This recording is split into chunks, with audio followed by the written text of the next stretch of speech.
Welcome to the Her Handmade Hustle Unplugged podcast. I'm Joanne, a female entrepreneur, small business coach, and a creative business owner on a mission to help and inspire other women out there who want to make a decent living doing something they love. If you have your own small business, or maybe you've been thinking about starting one but not sure where to start, then this podcast is for you. I share everything I know about starting a creative business from my own experience of running my handmade stationery company, Vintage Twee. It's as honest and as down to earth as me, and it's an eclectic mix of sound business advice, northern humour, and real life, because it's not easy, is it? This podcast celebrates the selflessness, the strength and resilience of women, because we possess a superpower so great that we can handle whatever life throws at us and come out the other side. We are survivors, we are warriors, and we are as determined as hell to succeed.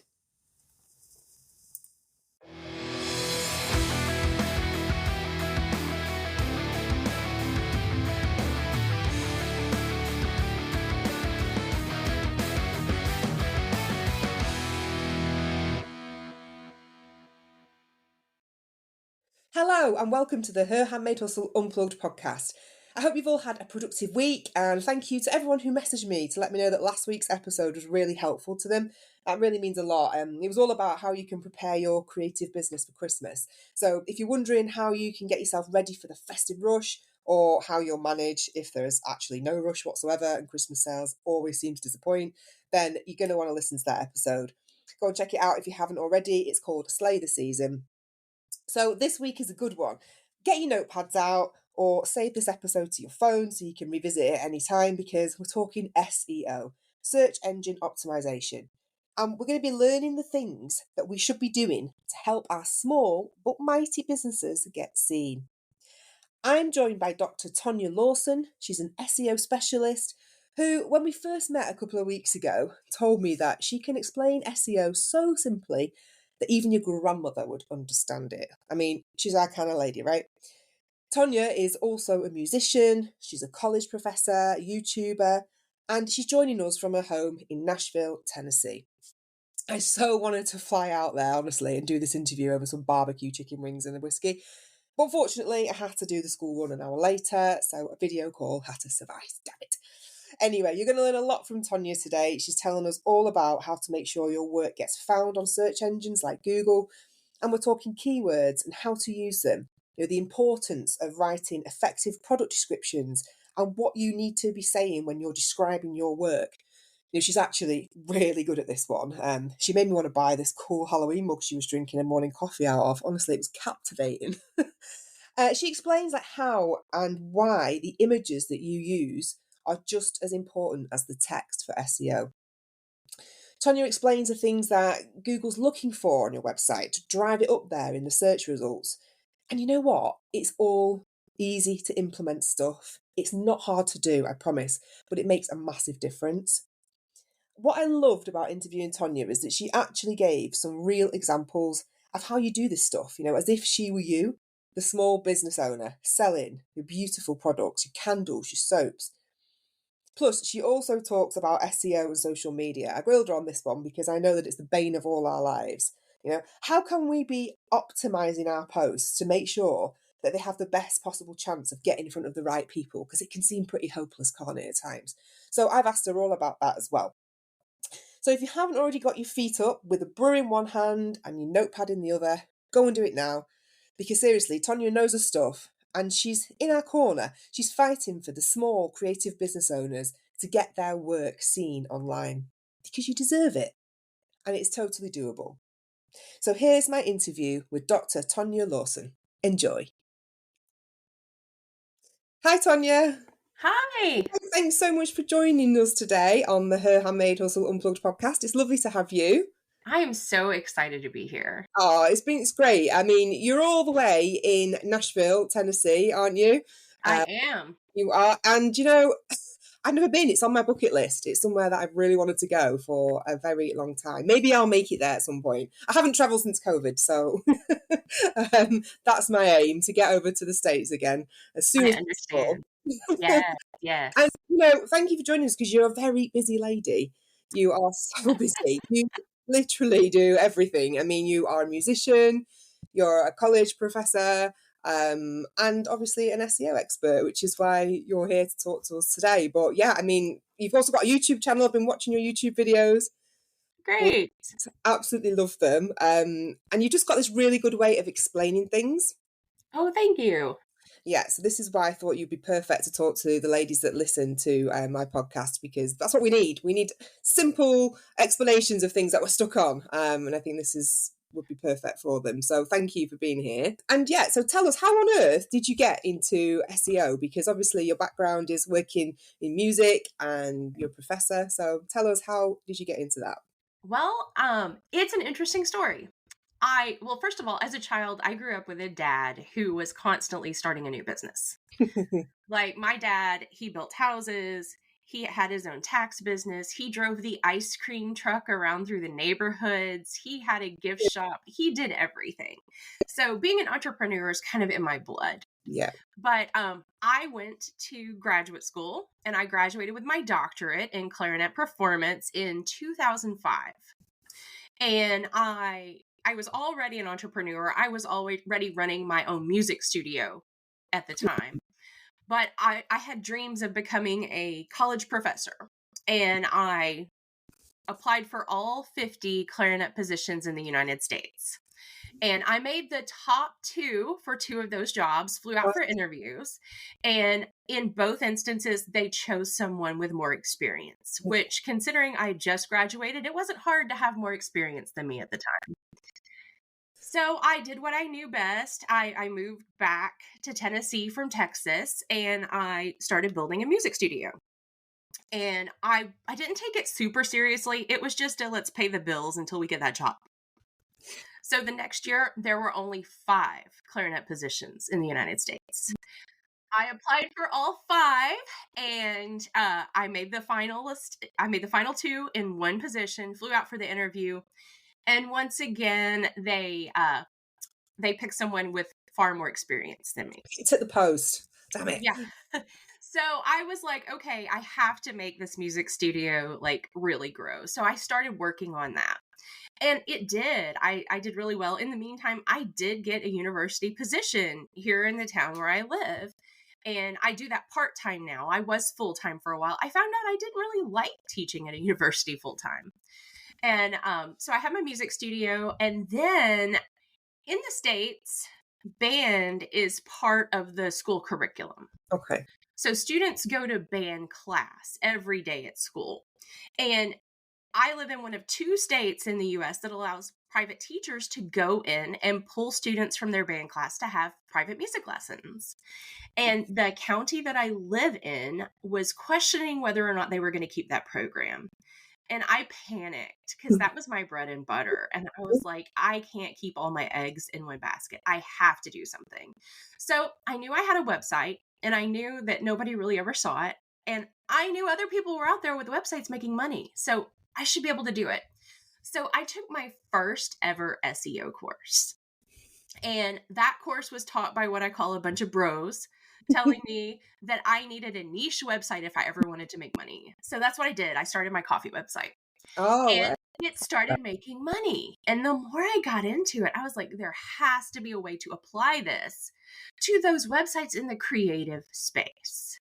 So I really started working on trying to figure out how to make that happen. And I did. And soon my website, TonyaLawson.com, was surpassing my coffee website in income.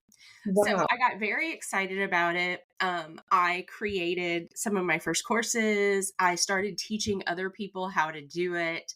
And then COVID hit.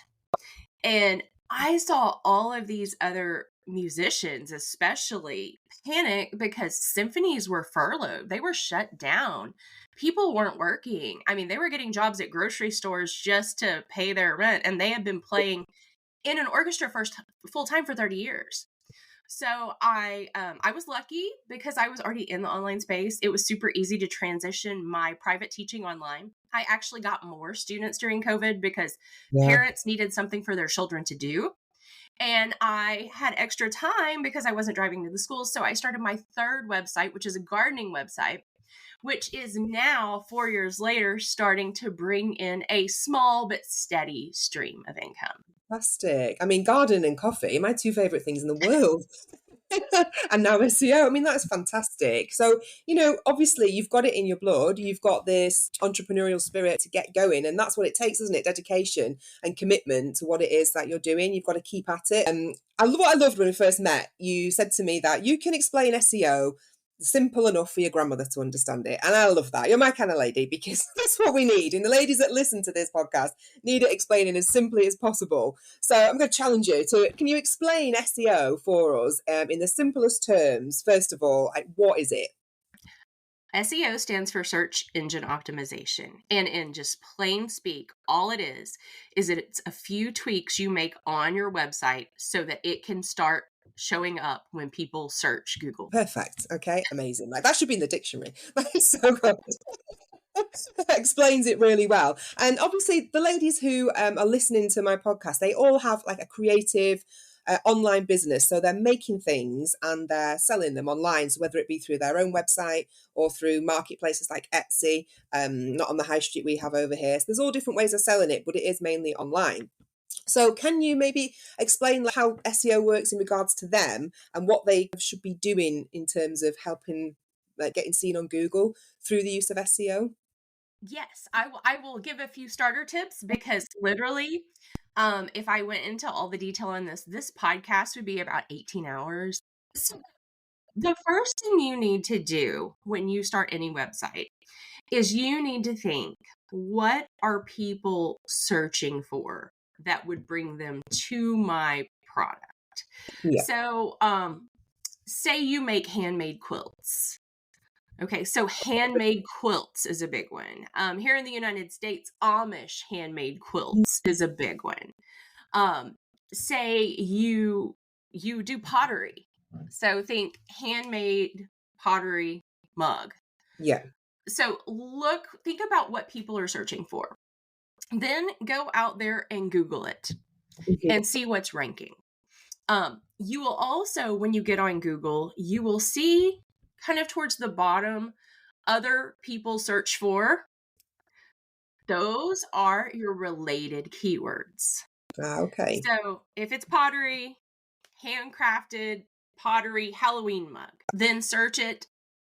Make sure when you're writing the copy for that page or that description, you include that keyword, but also include those other people search for keywords in there as well.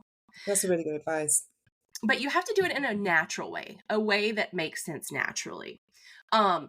So think about when you're writing your product description, it needs to be unique, because just handcrafted pottery mug, there's a billion out there. Exactly. It can seem impossible to get seen.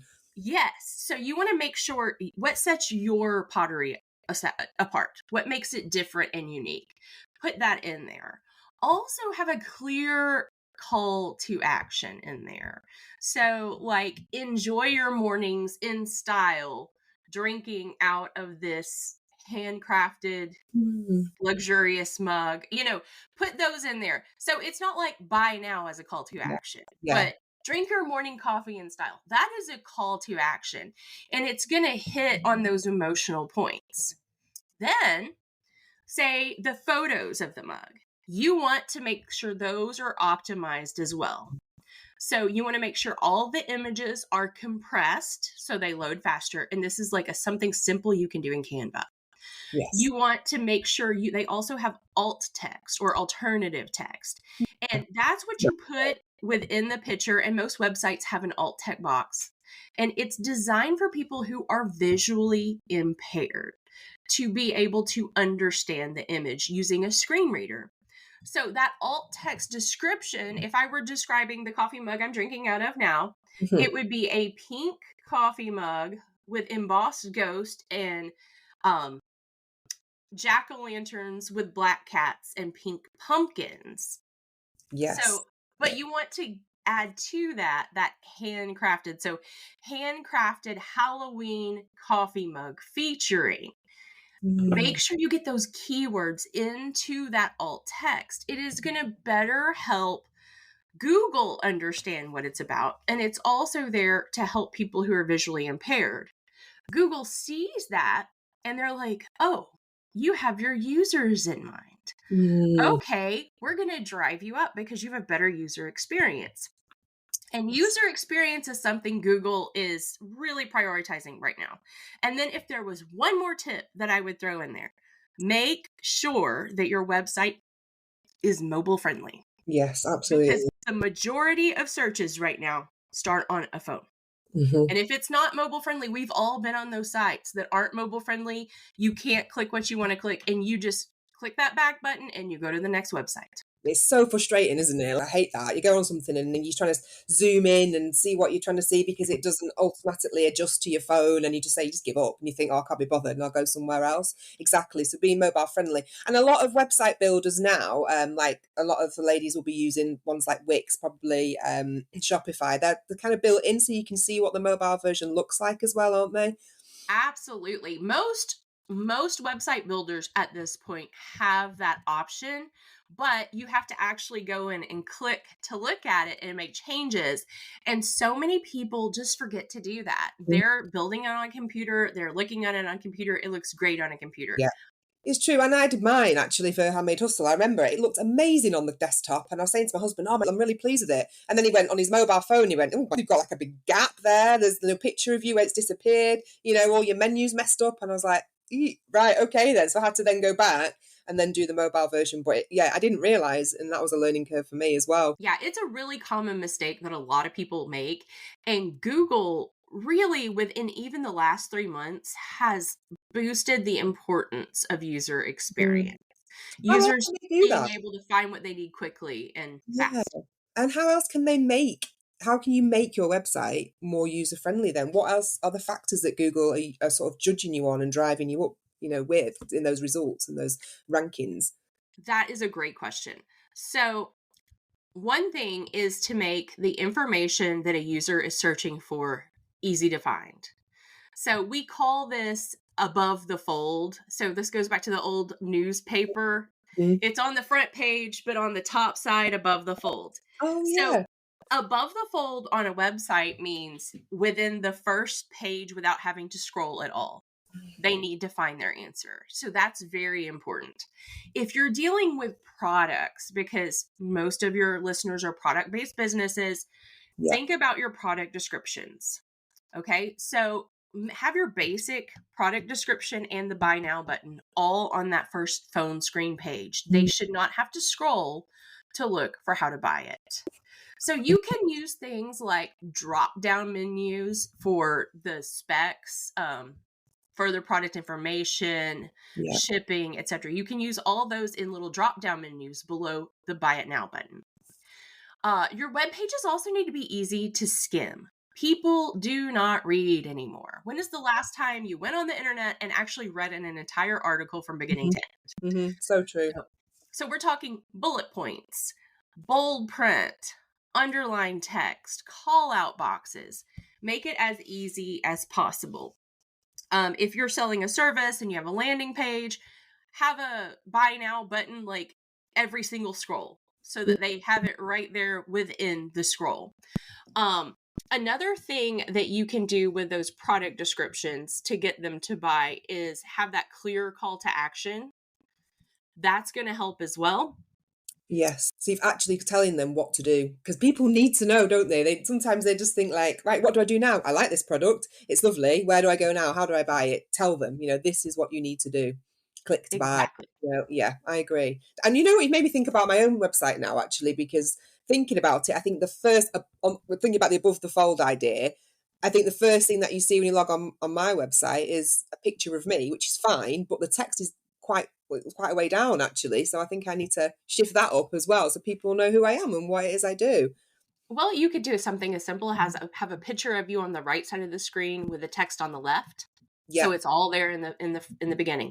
yeah, it's a great idea. And again, for the ladies who've got the product-based businesses, they could have a picture of themselves and then what it is that they do. So straight away, it may be in bold text. So Google knows them, obviously, when you're using the bold text, when you're using headlines and things like that. And that contributes towards user experience. Is that right? Absolutely. Absolutely. And Google's also looking for how long people stay on your website. So if they get on your website and instantly click off, that tells Google that they're not interested in what you have. No. So that's going to encourage Google to rank you a little bit lower. But if they get on and maybe they click a button or they scroll, even for like 15 seconds, Google's like, oh, people are really looking at this page. Okay, we're going to move it up a little bit. How do you keep, obviously you've got to have amazing things that people want to see, but how can you keep them on your page then? Is it basically just from being user friendly, being visually appealing? I read somewhere about you could have like a quiz or you could have something interactive that people can do to sort of stay on your site, but I don't know.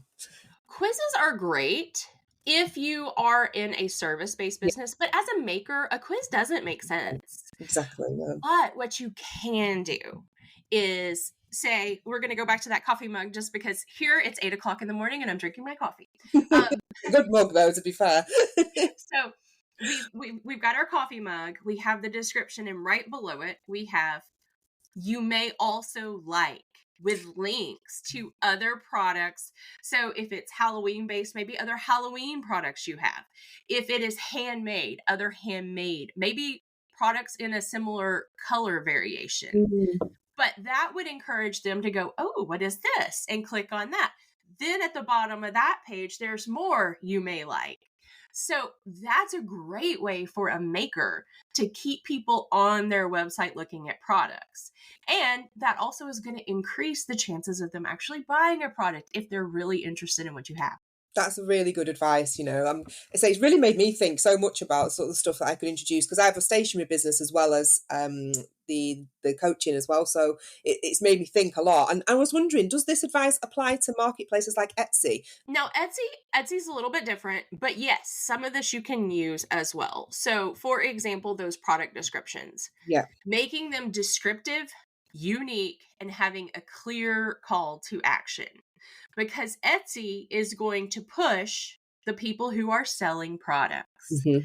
So the more you sell, the more Etsy will push you forward. And the problem with platforms like Etsy, well, actually, let's talk about the good things. Etsy makes it super simple to sell. Super simple to sell. Definitely. It's about how I started my business, to be honest. Absolutely. But you are also in a sea of other people selling the exact same thing. So you really have to stand out. You have to be unique. So putting all of those tips and those keywords into your product description, but if you're only selling on Etsy, so you don't have a website, you're just on Etsy, that is totally fine. Instead of going to Google to search, go into Etsy and search what you're selling. See who's ranking. See how they're doing it. See what their product descriptions read like. Yeah. Analyze that and then apply that to yours. Don't make them identical. Make them unique with their own twist, because you may find that the top 10 all have the same concept, but they have a different take on it. Now, that's if you're going to stay on Etsy. The other problem with Etsy is Etsy takes a commission. And so much money in commission. I can't even tell you. One year, it was thousands of pounds. Absolutely. So, and that's fine if you don't want to deal with having a website. You can still use SEO on Etsy. But say you want to get rid of that middleman and you want to make all that commission on your own. That's where your website comes into hand. Now, I will say this, SEO is the long game. Yeah. It is not a quick fix. It takes time. And your website has to be out there for a little while for Google to start trusting it. Google's not going to trust a brand new website. So if you're looking to make a transition from something like Etsy to selling on your own website, I would encourage you to start your website right now and send some of your traffic to your Etsy shop or sell on both platforms. Yes, even if it's just a few things. Exactly. Yes, sell on both platforms. And then over time, your Google traffic will start to pick up. And here's a little helpful hint. The fastest way to get Google traffic is through a blog. Well, do you know, I was just going to move on to blogs. Okay, so I was going to ask you, from watching one of your YouTube videos, which was so good, and it was about blogs. And yeah, I wanted to say, obviously, they're not what they used to be. Blogs are not like a diary. You're not talking about, what you did last Saturday and all that lot.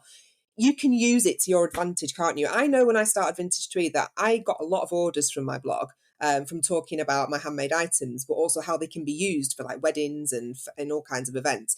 And I still get orders to this day from it as well. And they've been on there, 14 years? So I wanted to ask you, how, like, can the ladies that listen to this use a blog? Should they have one? And how does it work for them? Yes, absolutely. They should have one. So the way a blog works is it makes it so much easier to get traffic to your website, because Google needs to understand your website. And if your website's just like one page, Google can't really understand that. But if you have a blog that has a series of topics relating to what you do, that gives Google more content to work with. Then you have those blog posts interlinking to each other and to your products, like you said. That gives Google a digital paper trail to follow to better understand your website. The more Google understands your website and who it's for, the more it will push it out to those people. Then you can also use those blogs to sell your product. Think of them as content marketing for your product. So you said wedding planner. Yeah. So, okay, every bride out there is trying to figure out what is the best wedding planner to do, and it could be, you could write a blog post on 5 simple steps to plan your dream wedding on a budget. Okay, that would be a great keyword. Definitely. So then you're talking about it and you are showing examples of pictures in your wedding planner. Okay. Every time you use the word wedding planner, you make that a link where they can purchase your wedding planner. Yes. Amazing. Okay. I love it. So that's going to sell your wedding planner. You could even take it to the next level if you wanted to for affiliate marketing by common things that they may purchase that maybe you don't sell. Link to those on Amazon as an Amazon affiliate, and you'll earn a commission off those purchases as well. But with Amazon, and this is what's great, I'll be honest, its affiliate commissions aren't great, but you get a commission off of everything they put in their cart. Oh, I've heard this. Yeah. So what, even if they like buy some, I don't know, a blow up bed or anything? Yes. So say they're shopping for their wedding and you had these napkins that they loved on there, and they go to Amazon and they put those napkins in their cart, and they're like, you know what? I need some plates to go with these napkins. So then they buy the plates and they're like, oh, we're going to have guests over there. So we need to get 3 inflatable beds so that our guests fit. So let's throw those in there. Oh, you know what? We're out of, dish cleaner and laundry detergent. Let's just put those in there as well. You get a commission off of everything in their cart, not just the one product you recommended. That's so good. And also, you obviously gave much more sensible examples there, in regards to weddings and napkins. I said blow up beds. The reason why I said blow up beds was because we just bought one on Amazon because our daughter doesn't sleep, and I'm going to put my husband on a blow up bed for the nights that she doesn't sleep. So that's the reason why I mentioned that. Well, we just tied it right back into those weddings. Absolutely brilliant. I love it. But that's amazing. So that is definitely something to think about as well, isn't it, with the affiliate marketing? I'm definitely looking into that. Only since meeting you, I've heard about that. So, just amazing. Thank you. But yeah, it's one of my favorites. Oh, it's so good. I'll have to have a separate podcast episode on that with you. But yeah, I mean, so say like there's a lady listening to this that creates candles. What could they be blogging on? Like, say they do make candles. What could they be talking about to bring sort of business into them? Would it be like, top 5 scents for your home this Christmas, or I don't know? Is that the kind of thing that Google would favor? Okay, so candles specifically. Candles would be a great website because everybody loves candles. Okay, so they could have articles like, what's the difference between a soy-based and a beeswax-based candle? Oh, okay. And then they could continue. Then they could write about burn times, how they burn cleanly. They can write about the difference between candle wicks and what they put off. So they could even write an article on how to make your own candles at home. Because, if you're looking for that, aren't they? They're actually looking for these things. How do you do this? Yes. And then they can still have links to their candles in there, because when people inevitably go to make their candles at home and then fail, They need to buy some. But candles are actually one product where I think a quiz would do really well on a website because it's find your ideal scent. Another thing with a candle company, you could do like the five best candles for fall, and then showcase your candles and the fall scents. You could do that for every season. You could do candles for flower lovers. You could do great Mother's Day roundup post with candles. So Wow. there's lots of options out there for that with a blog. Can I ask you one more question? This is on behalf of one of the ladies that I work with who she's supported her handmade hustle since day one. She's absolutely fabulous. I know she listens to this. Her name is Sharon, and she makes these most beautiful crochet creations. Like she makes plant pots out of crochet. She makes all kinds of things for like the home and storage and organization. And yeah, her company is called Gifts by Granny. I'm going to give her a little shout out because she deserves it. She's working on her website at the moment, so she's desperate to listen to this episode. But you know, like if she was to do a blog or she was to talk about her products, like what sort of angle could she go for? Obviously making crochet things it's hard, isn't it, to talk about to somebody? I don't know. I mean, could she do like a DIY thing, how to make them, or would that be self-sabotage? I'm not sure. No, not necessarily. Okay, so Sharon, this is what you need to do. First of all, I'm all about crochet. My mom is a big crochet person, and I started crocheting. I remember when I was like 6, I learned how to crochet a chain, and I crocheted a chain long enough to reach from one corner of my room to the other. So proud. Oh, you still got it? No, no, but I have about 10 unfinished crochet projects in the closet. Brilliant. But okay, so with crochet specifically, yes, you sell products. You could potentially branch out into digital products like patterns as well, if that's something you would like to do, because that's a great way where you could make a lot of money. You can sell the pattern, you can display your creation, and now you're selling your crochet craft without having to actually make 10,000 of them, because you can't make very quickly 10,000 crocheted scarves or doilies, but you can quickly sell 10,000 patterns for that. Okay, so that would be a good way to do it. You could also write blog posts on how to use your crochet products. Oh, yeah. Yeah, you can also take that pattern you're selling and include affiliate links to the yarn you used. Oh, yeah. So you can do the Amazon affiliate, but I guarantee you yarn shops are going to have affiliate programs as well. And if they don't, I guarantee you they'll be willing to create one because you're now selling their product for them and boosting their sales. So these are all ways you could take that topic of crochet and turn it into its own business and website. And you could scale very easily by simply creating and selling patterns. That's amazing. I never even thought about that. That's absolutely fantastic. So yeah, it's another avenue, isn't it, of income? Absolutely. A bit more passive income as well, which is another area of your speciality. So we could go on forever, couldn't we? But I just wanted to ask you as well about social media, because it is the bane, I think, of every small business owner's life. Like, it's a pain in our backsides, as in, let's be honest, nobody likes doing it. We do it because we have to, not because we particularly enjoy it. There might be a few of us out there that do. And I think what it is, it's just so time consuming. And because we're doing it, we want to make sure we're doing it right. And the posts that we're creating are actually reaching the people that we want them to. So in terms of SEO, can we use SEO with social media as well? Does it work as well for that? Yes. Okay, so SEO has taken over the universe at this point. So, yeah, anything you put out there on YouTube, on social media, it needs to be optimized for SEO. Even 6 months ago on Instagram, you could do a lot with hashtags. Have the right hashtags and it'll send your information out. Hashtags are not really performing so well anymore. As a matter of fact, one group I was in, I got to sit in and listen to someone have a call with Meta on what they could be doing. And Meta recommended 5 to 8 relevant hashtags. That's it. That's it. But they are optimizing for SEO.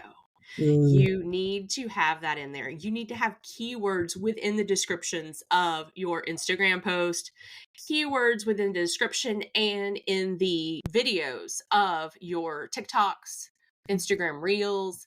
All of that needs to have those keywords in there. So adding captions is a good way to do it. Yeah, descriptions are imperative then, aren't they?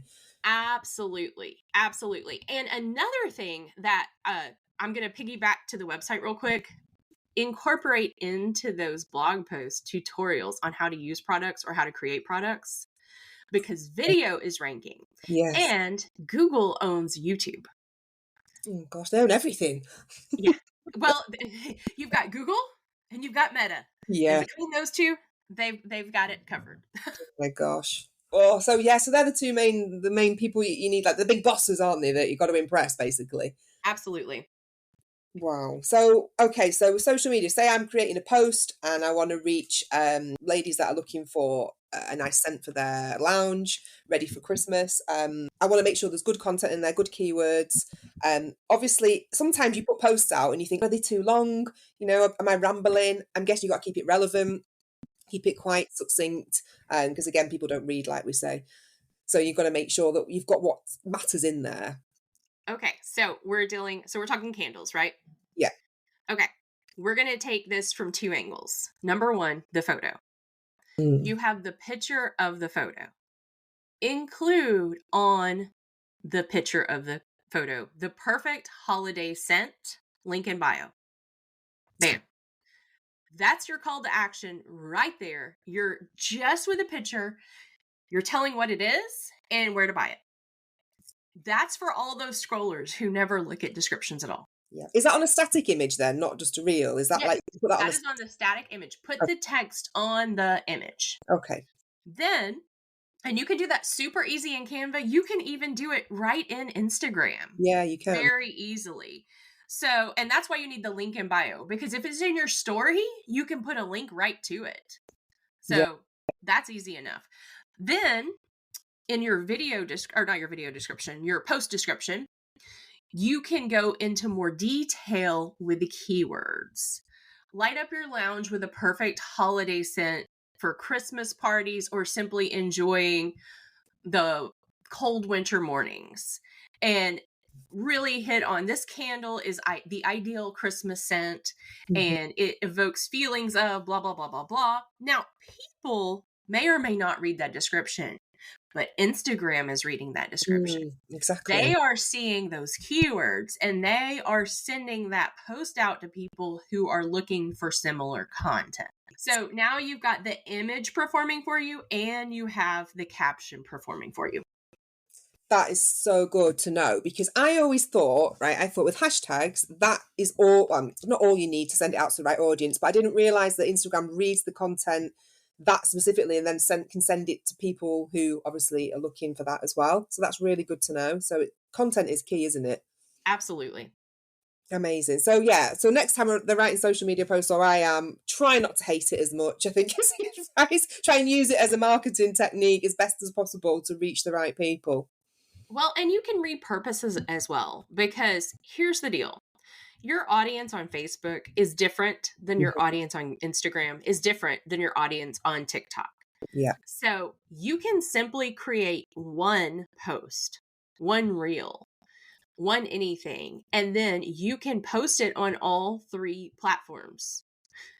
Just use a scheduler that will send it out to all three platforms at once. Yes. And that way you're hitting all of those audience, but you didn't have to create 3 pieces of content. You're doing it with the exact same piece of content. I'm all about working smarter, not harder.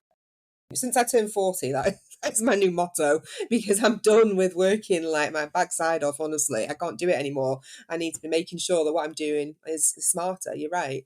Completely. That's really, really good advice. I know a lot of ladies will find that helpful, because say it's the bane of everybody's life. It's really difficult being in charge of making stuff and running a business and then doing the whole social media side of things as well. So knowing that it's worth it is good to know. So thank you. Well, yeah. And once you hit middle age to later in life, you have so many extra responsibilities you never had when you're younger. I know that I've had to deal with the death of my father, the death of my sister. I have to take care of my mom, who doesn't like to drive in cities. I have to take her to doctor's appointments. Yeah. So you have all of these extra responsibilities. You might have kids. Yeah.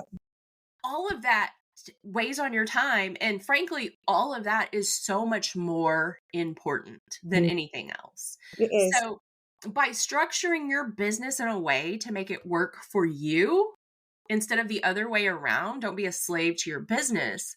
Make it work for you. That gives you time to spend with the people you love, to take care of the responsibilities you have in life that whose importance far exceed your business in the first place. I think we're all guilty of it, aren't we? Because like I know for me, obviously I've got a 5-year-old little girl and I can put her iPad on or she can watch TV while I'm trying to write my social media posts. And I feel really guilty about it because I think, well, I've got my own business and it's something that I have to do.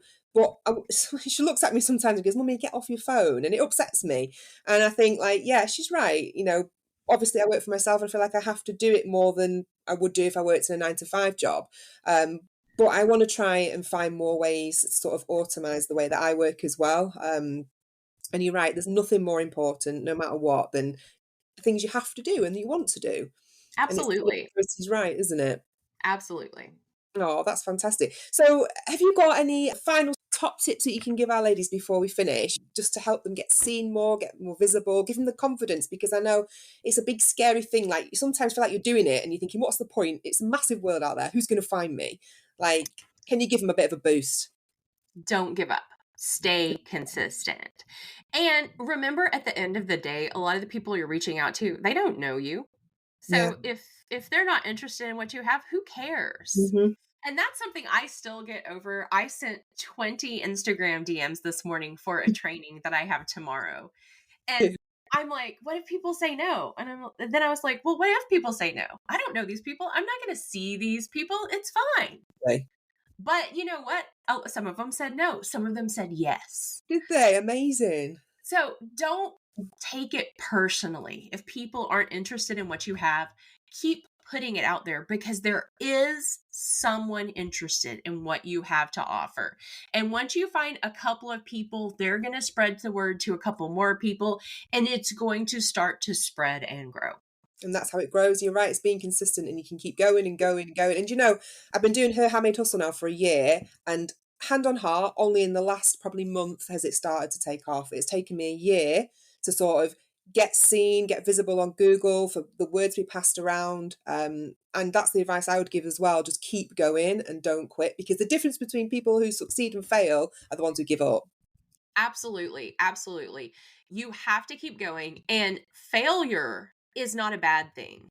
Failure is something that you can learn from. So many of us have a failure and we just feel defeated and broken down.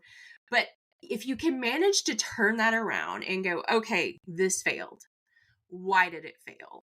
Mhm. Was my audience not ready for it? Is there a flaw in the product? Is it that I am just looking for the wrong audience right now and I need to tweak? And I've done that in the middle of launches for my business. In Really? the middle, I'm like, you know what? I think I'm targeting the wrong audience. I need to tweak that. And it turns it around. It also sets me up. And I have had launches where I didn't sell anything, Hmm. nothing. Me too. Yeah. Instead, I go through and I break that launch down and I'm like, what did I do? Why didn't it work? What can I do to make the next one better? Don't view it as something personal on you. Mhm. View it as, okay, how can we tweak this to improve it down the road? You're right, because we all sometimes feel like it's our fault, and it's not necessarily. We just might be just going at it at the wrong angle, and it needs a different approach. Absolutely.